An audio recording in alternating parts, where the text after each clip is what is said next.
장면 연구와 연기 1주차 3교시 수업입니다. 어느덧 3교시가 되었네요. 앞에 2교시의 내용은 잘 이해하셨나요? 자, 이번 온라인 강의를 통해서 제가 여러분에게 얘기하는 내용은 사실 여러분이 어디에서도 정확하게 들어본 적이 없는 얘기들이 좀 있을 거예요.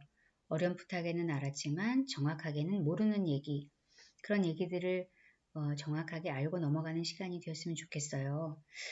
이번 3교시 수업은 조금 어렵다고 느껴질 수 있는데요. 여러분이 좀 찬찬하게 들어주시면 더 좋을 것 같아요. 앞에 2교시에서는 연기란 무엇인가 에서 연기란 역할을 창조하는 것이다.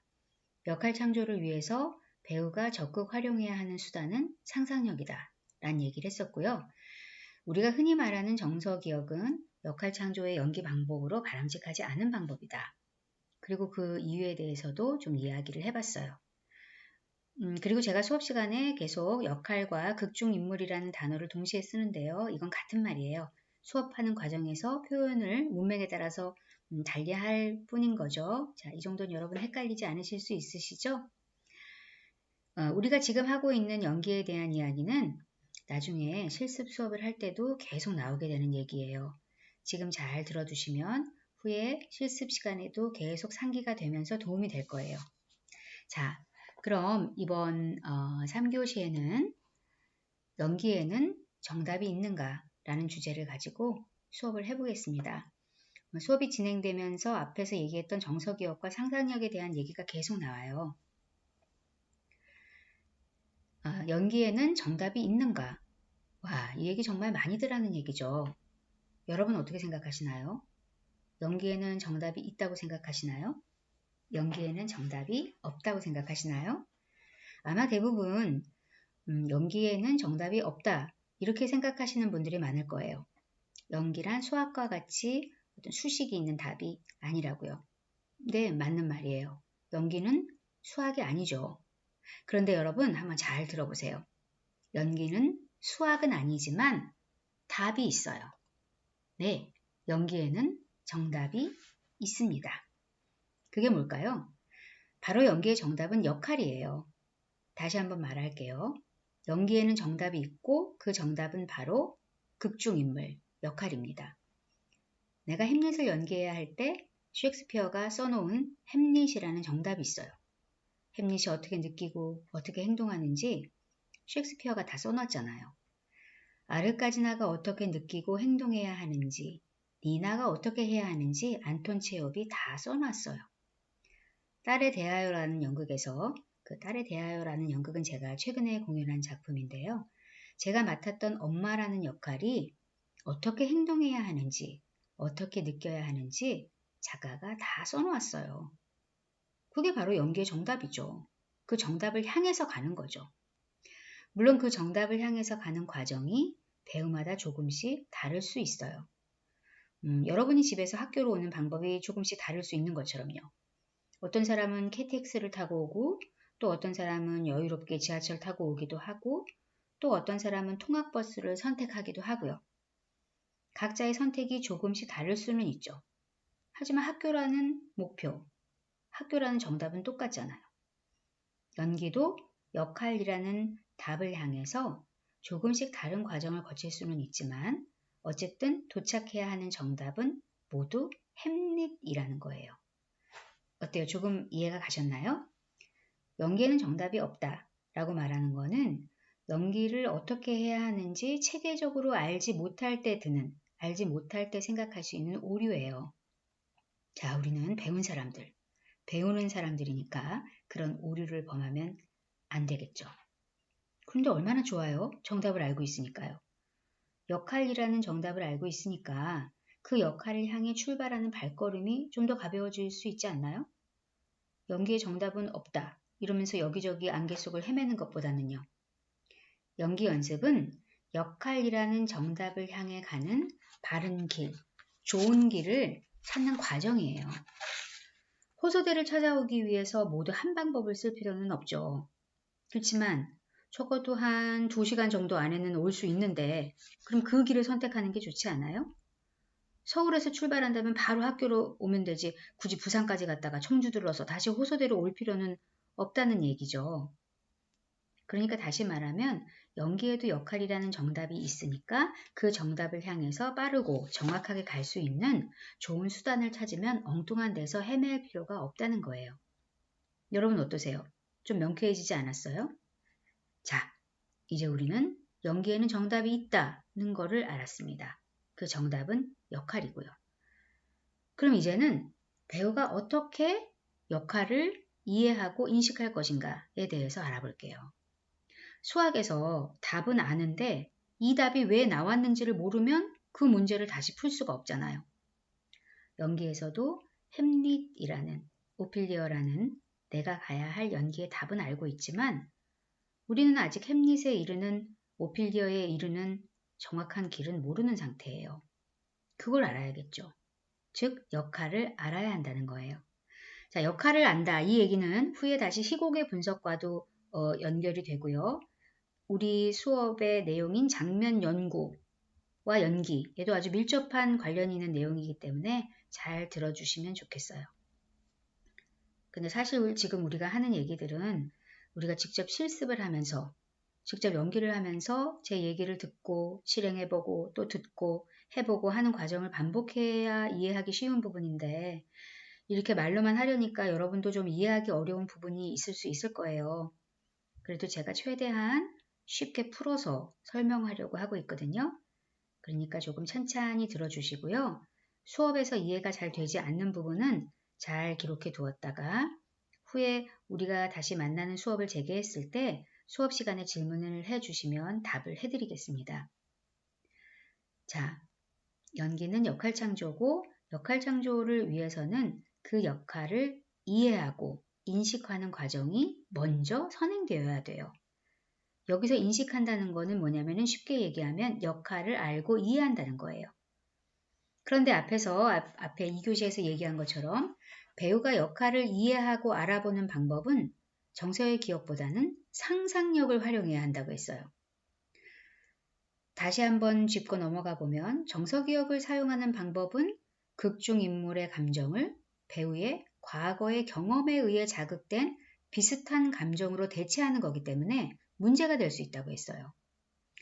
이 정서기억을 사용하는 연기 방법이 좋지 않은 이유는 역할의 감정을 나의 과거의 경험에서 얻어진 유사 감정으로 이렇게 대체를 하기 때문에 역할을 잘못 이해할 수 있다는 거예요. 그리고 나아가서 그러다 보면 작품 전체도 잘못 왜곡될 수가 있다는 거죠. 그리고 무엇보다도 이 정서기억은 배우가 극중 인물로 이렇게 나아가야 되는데 나의 과거 경험에 의한 감정을 계속 되새김질하다 보니까 계속 배우인 나에게 머무르게 하기 때문에 역할로 전환하는 것을 방해해요. 그리고 반복적으로 자신을 모방하게 되니까 역할 창조가 상투적이 됩니다. 그리고 나의 과거 경험에 의해서 만들어진 감정을 계속 쓰다 보면 감정이 고갈되겠죠. 내가 슬픈 생각을 계속 하다 보면 더 이상 슬퍼지지 않을 수가 있잖아요. 그래서 나중에는 억지로 쥐어짜는 연기를 하게 된다는 거예요. 이 정서기억이라든지 우리가 알고 있는 연기 방법론들은 사실 그 미국이나 러시아에서 직접 들어온 것이 아니라 예전에는 일본을 거쳐서 들어왔어요. 그러니까 책도 영어를 또는 러시아어를 우리나라 말로 바로 번역한 것이 아니라 일본어로 번역된 것이 다시 우리나라 말로 번역한 거를 거의 1980년대 후반까지도 그런 책을 사용했어요.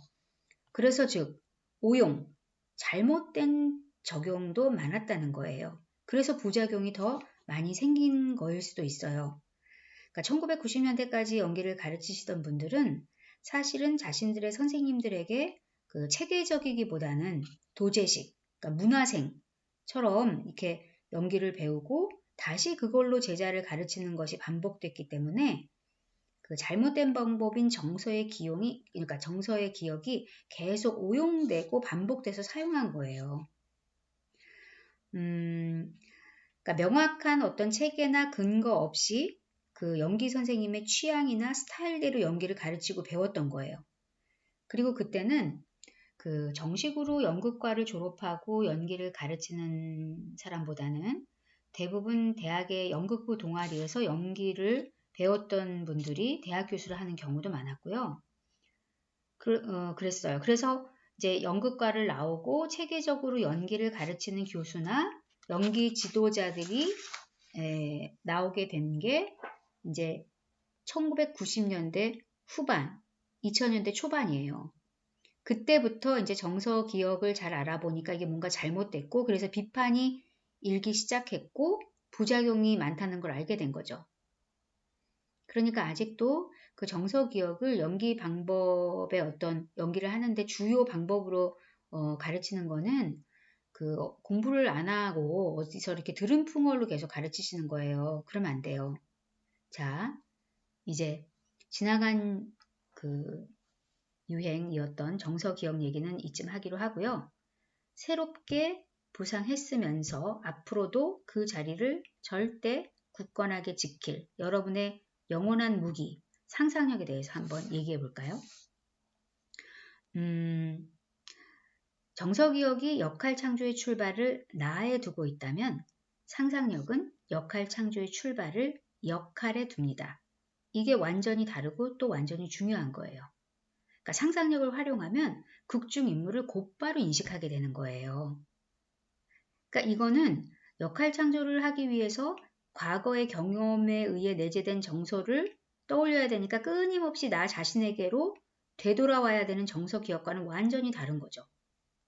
연기는 나의 감정을 역할에 대입해서 역할을 유추해내는 게 아니라 곧바로 역할의 감정을 느낄 수 있도록 해야 된다는 거죠. 물론 여러분 듣고 보니까 정말 쉬운 얘기 아니죠. 어려운 얘기예요. 근데 연기는 진짜 잘하려면 어려운 과정을 거쳐야 해요. 그래서 누구나 아까 연기를 할 수는 있지만 누구나 연기를 잘할 수는 없다고 했어요. 근데 여러분은 일단 엄청난 경쟁률을 뚫고 연극과에 들어왔기 때문에 이미 3분의 1은 잘하게 된 거예요. 학교에서 열심히 공부하고 연습하면 3분의 2만큼은 다시 금방 잘할 수 있을 거예요. 자, 역할 창조의 출발은 상상력을 통해서 역할을 곧바로 인식하는 거다. 상상력을 활용하면 역할로 전환하는 것이 자유롭다. 일단 이것만이라도 정확히 기억해 두면 좋겠어요. 배우는 그 상상력을 통해 알게 된, 인식하게 된 극중인물의 감정하고 신체의 느낌을 결합시켜서 역할을 만들게 되는 거예요. 자, 상상력은 여기서 조금 이제 어려운 얘기가 나와요. 상상력은 독자적인 세계를 구성하는 능동적인 성격을 가지고 있어요. 이게 어려운 얘기긴 한데 뒤에 상상력의 개념을 설명하면서 다시 얘기가 나와요. 찬찬히 잘 들어보세요. 자, 상상력은 독자적인 세계를 구성하는 능동적인 성격을 갖기 때문에 배우는 상상력을 통해서 역할과 직접 소통하고 그것을 통해 역할의 감정과 행위를 만드는 거예요. 예를 들어 볼까요? 배우가 햄릿이라는 허구의 세계를 상상한다면 배우가 상상한 허구의 세계인 햄릿은 그 햄릿의 세계는 독자적인 하나의 세계가 되는 거죠. 그래서 그 독자적인 세계와 배우는 상상을 통해서 소통하면서 햄릿을 만나고 햄릿의 감정과 행위를 만든다는 거예요. 예, 쉬운 얘기는 아니에요. 그렇지만 또 아주 모를 얘기도 아니죠. 자, 만일 배우가 창조적인 상상력을 제대로 갖출 수만 있으면 배우는 창조의 자유를 얻는 거예요. 그냥 상상하고 행위하면 되니까요. 상상력은 배우의 과거 경험을 계속 복제한다든지 재생한다든지 이런 데서 오는 오류나 그 정서적 억압 이런 데서 배우를 해방시켜요. 그리고 마음껏 극중인물을 마음껏 떠올리고 창조할 수 있게 합니다. 좀 어려운 얘기지만 이해가 될 듯 안 될 듯 하시죠? 근데 사실 이 상상력이 이렇게 역할 창조에 아주 유용한 수단임에도 불구하고 사실 실제로는 그렇게 적극적으로 활용되지는 못하고 있어요. 그건 왜 그러냐면 그 신체 훈련이나 그 잘못된 방법이긴 하지만 정서기억 같은 거는 어떤 역할 창조를 위한 독자적인 수단이라고 생각을 해요, 사람들이.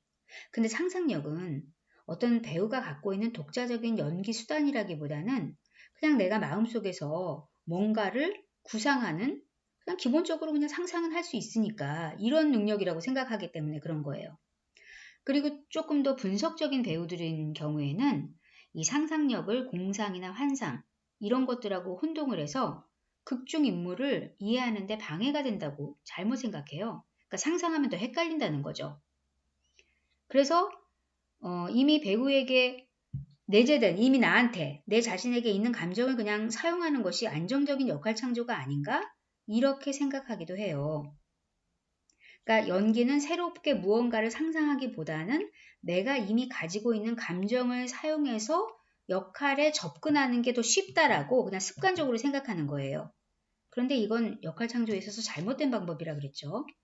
역할은 허구의 인물이고 그 허구의 인물을 만나서 내가 허구의 인물로 전환하기 위해서는 상상력만이 절대적이에요. 그러니까 상상력은 배우가 역할을 인식하는 가장 직접적인 통로가 된다는 거예요. 자, 상상력 쉬운 얘기는 아닌데 계속 좀 어려운 얘기가 나오네요. 그러니까 상상력은 배우의 내면에 갇혀 있는 게 아니라 자유롭게 생성이 되고 변형이 되고 통합을 하는 그런 창조적인 성격을 갖고 있기 때문에 배우에게 자유를 주는 거예요. 이건 좀 어렵지 않죠, 그래도.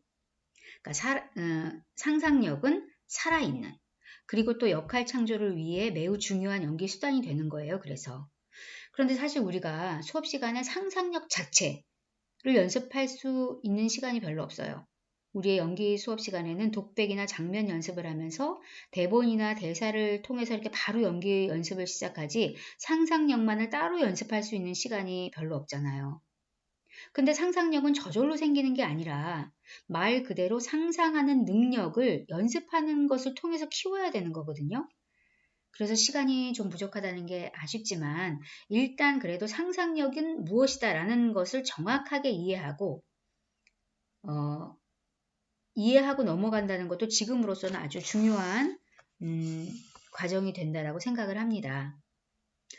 역할 창조에 활용되는 상상력은 아마 여러분이 지금까지 어렴풋하게 알고 있었던 상상력하고는 조금 다른 면이 많이 있을 거예요. 어쩐지 좀 어렵게 느껴지기도 하고요. 그래도 아주 이해가 안 가는 건 아니죠.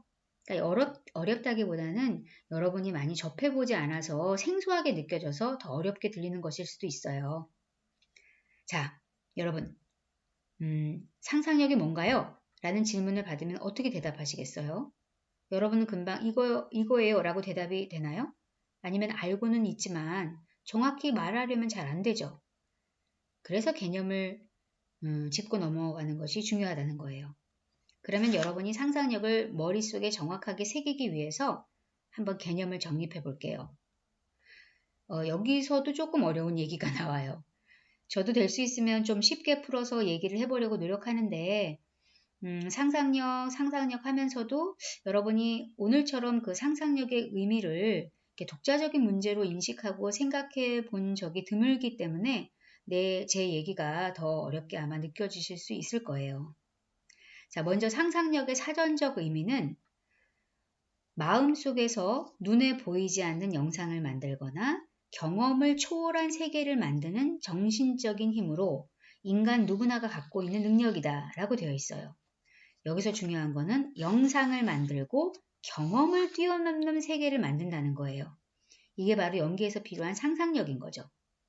경험을 뛰어넘는 극적 세계에서 역할이라는 영상을 만들어내는 것이에요. 그 상상력을 영어로 imagination이라고 하잖아요. imagination의 어원은 imago라는 라틴어에서 유래한 말인데요. imago라는 말은 어떤 것을 담거나 닮아있다 할 때 담거나 본뜬 상이라는 거예요. 그러니까 상상력, imagination은 이미지를 만드는 능력이라고 할 수 있는 거죠. 그러니까 위의 상상력의 사전적 의미인 영상을 만드는 능력과 비슷한 의미를 갖고 있죠. 그러니까 상상력은 기본적으로 이미지를 만드는 능력이라고 생각하면 돼요. 그러니까 상상은 막연하게 무언가를 상상하는 게 아니라 경험한 세계를 초월해서 어떤 이미지를 형성하는 능력을 말하는 거예요. 나의 일상을 초월하는 세계에 살고 있는 햄릿의 이미지를 마음속으로 형성하는 능력이 상상력인 거죠. 좀 어려워요, 여러분 계속? 저도 어렵게 느껴지네요, 왠지. 그러면 어려우면 이거 하나만 기억해도 돼요. 상상력은 이미지를 형성하는 능력이다. 이것만 해도 충분해요, 일단은요. 여러분은 일단 상상력은 이미지를 형성하는 능력이다 라는 거를 기억하시고요. 그래도 여기서 끝낼 수는 없으니까 저는 이야기를 조금 진행시켜 볼게요. 이게 지금 2학년인 여러분들에게는 조금 어려울 수도 있는데요. 이 상상력은 그러니까 상상력을 말하면서 꼭 얘기해야 되는 얘기이기 때문에 한번 계속해 볼게요. 자, 상상력이란 이미지를 형성하는 능력이라고 했잖아요. 배우는 여기서 조금 더 발전을 시켜야 돼요. 배우는 상상력을 통해서 형성되는 이미지를 변형시킬 수 있어야 한다는 거죠. 앞서 제가 말한 것처럼 역할의 생애는 매우 역동적이고 파란만장하다고 했잖아요. 고정되어 있는 것이 아니죠. 그래서 역할의 삶의 변화에 따라 역할이 감정과 행동에 이렇게 따라서 계속 변형할 수 있는 능력을 가져야 해요. 배우가 갖추어야 하는 상상력은 단순히 이미지를 형성하는 것뿐만 아니라 상상의 세계가 경험의 세계를 뛰어넘는 독자성을 지닌다는 것. 그리고 상상력을 통해서 형성되는 이미지는 계속 변형 가능해야 된다는 것. 이게 매우 중요한 포인트예요. 자, 그럼 배우에게 나타나는 상상력의 존재 방식에 대해 잘 표현하고 있는 미카엘 체홉의 말을 한번 인용해 볼게요. 미카엘 체홉은 러시아 사람이고요. 여러분이 잘 아시는 작가 안톤 체홉의 조카예요. 아주 뛰어난 배우고 연기 지도자였어요. 천재였죠. 특히 미카엘 체홉은 연기에 있어서 상상력을 매우 중요시했던 사람이거든요. 그래서 아직도 미카엘 체홉의 연기 방법론은 연기 연습할 때 아주 유용하게 활용될 때가 많아요. 자, 일단 배우에게 나타나는 상상력의 존재 방식. 여러분도 한번 같이 읽어볼까요? 가끔 밤에 홀로 침실에 있을 때면 어둠 속에서 선명한 이미지들이 떠오른다. 불가사의하게 그날에 있었던 일들이 마음의 눈앞에 나타난다. 사람들의 얼굴, 그들의 대화와 사소한 습관들, 또 도시의 거리와 시골의 들판이 갑자기 모습을 드러내기도 한다. 대부분은 이런 익숙한 장면들이지만 때로는 전혀 알 수 없는 이상한 영상이 나타나기도 한다. 나와는 전혀 관계없는 장면이나 분위기, 사건, 사람들이 한데 섞이면서 사방으로 가지를 뻗어나간다. 이 새로운 이미지들은 우리의 의도와 통제와는 관계없이 스스로 발전하고 변형한다. 이러한 기묘한 이미지들이 강해지고 또 강해지면서 우리는 기쁨의 웃음을 터뜨리거나 슬픔의 눈물을 흘리기도 한다. 마침내 우리는 우리의 모든 감정을 불러일으키는 것이다. 이 언뜻 보면 이분의 정신이 살짝 불안정해 보이기도 하는데요. 이분이 실제로 약간 그랬어요. 천재라서 그런 걸까요? 어쨌든 그러나 이 인용문을 잘 따라가 보면 상상력에 의해 이미지들이 만들어지고 그것을 통해 대상을 인식하고 감정이 자극되는 것을 알 수 있어요. 그리고 그 이미지들이 스스로 발전하고 끊임없이 변형된다는 것을 알 수 있어요. 이렇게 배우에게 상상력이란 이미지를 만들어서 극적 세계와 소통하고 그 이미지를 계속적으로 변형시키면서 극적 세계의 실체를 만들어가는 그러니까 실체를 만들어가는 능력인 거예요. 자, 이번 3교시는 조금 어려웠어요. 연기에서의 정답은 역할이고 그 역할에 다가갈 수 있는 방법은 상상력인데 그 상상력은 어떤 것이다 라는 얘기를 했는데요. 이 얘기가 쉽지는 않았어요. 그렇지만 앞으로도 이 상상력에 관한 이야기는 계속 진행이 될 것이니까요. 오늘 좀 무슨 얘기인지 모르겠다. 할지라도 다음에 수업을 계속 진행하면서 알 수 있는 얘기들이 있을 테니까 너무 걱정 마시고 오늘은 그냥 제가 한 얘기를 그냥 잘 들어둔다. 이 정도만 생각해 두시면 되겠어요. 자, 퀴즈는 아래와 같고요. 우리 잠시 후 4교시에 다시 만나요.